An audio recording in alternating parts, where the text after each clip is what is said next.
नमस्कार साथियों, 3 minute fact series में आप सभी का स्वागत।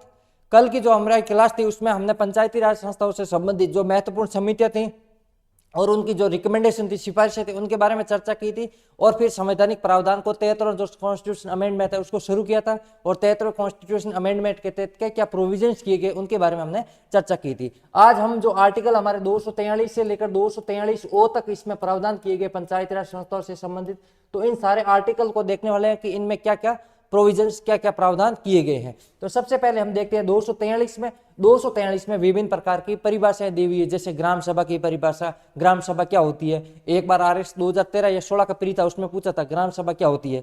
ठीक है। फिर 243A में ग्राम सभा का उल्लेख है। 243B में पंचायतों का गठन का उल्लेख है। 243C में पंचायतों की संरचना। 243D आरक्षण। E अवधि। F सदस्य के लिए क्या निर्योग्यताएं हैं।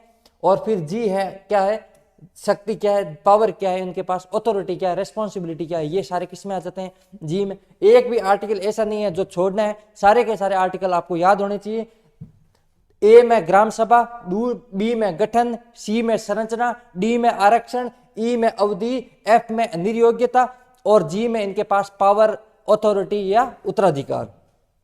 इसके बाद में एच में इनमें जो कर लगाने की शक्ति, इतना याद रखना, एच में क्या है, टैक्स। एच में टैक्स, कर वाला पावर।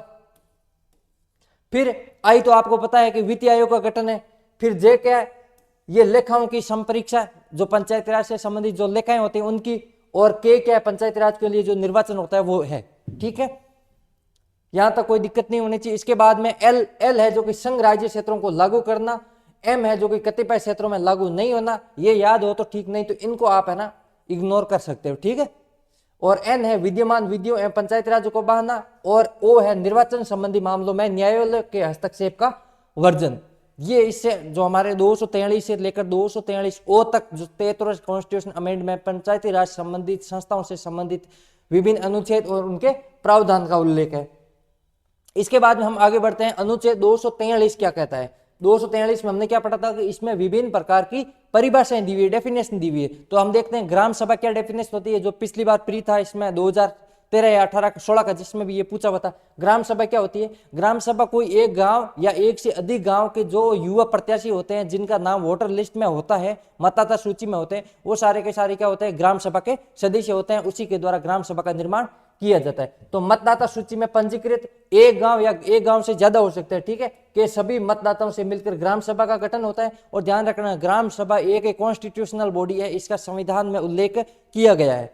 फिर हमारा अनुच्छेद जो 243A है, इसमें ग्राम सभा के बारे में कहा गया है कि ग्राम सभा की जो बैठक होगी वो कौन बुलाएगा, सरपंच द्वारा बुलाएगा। वर्ष में 4 बार बैठकों को बुलाने का प्रावधान है, परंतु मिनिमम 2 बार तो बैठक आयोजित होनी अनिवार्य है।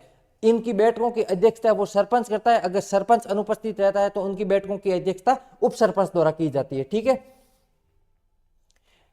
अध्यक्षता सरपंच द्वारा करता है, सरपंच की अनुपस्थिति में उप सरपंच करता है। ग्राम सभा है वो राज्यसभा की तरह स्थायी सदन है और इसको भंग नहीं किया जा सकता, क्योंकि मतदाता है तो वो कभी भंग नहीं होते हैं। और इसकी गणपूर्ति, ये इंपॉर्टेंट फैक्ट है, इसकी गणपूर्ति कितनी है, वो 1/10 भाग इसकी गणपूर्ति है। मतलब कुल सदस्यों का अगर 10वां भाग उपस्थित रहेगा तभी बैठक होगी, नहीं तो बैठक नहीं होगी। तो ये कई बार पूछा जाता है ग्राम सभा की बैठक की गणपूर्ति कितनी है। गणपूर्ति पहला ही ऑप्शन आएगा 1/3, 1/3, तो वो हमारा आंसर गलत हो जाएगा। ध्यान रखना क्या है, 1/10 भाग इसका करेक्ट आंसर है। ठीक है, तो ये हमारा अनुच्छेद 243A हो गया, जिसमें हमने ग्राम सभा के संबंध में महत्वपूर्ण तथ्य थे उनको कवर कर लिया था। और बाकी जो आर्टिकल है वो हम कल की क्लास में करेंगे। तो आज के लिए इतना ही, मिलते हैं कल की क्लास में, तब तक के लिए बहुत बहुत धन्यवाद।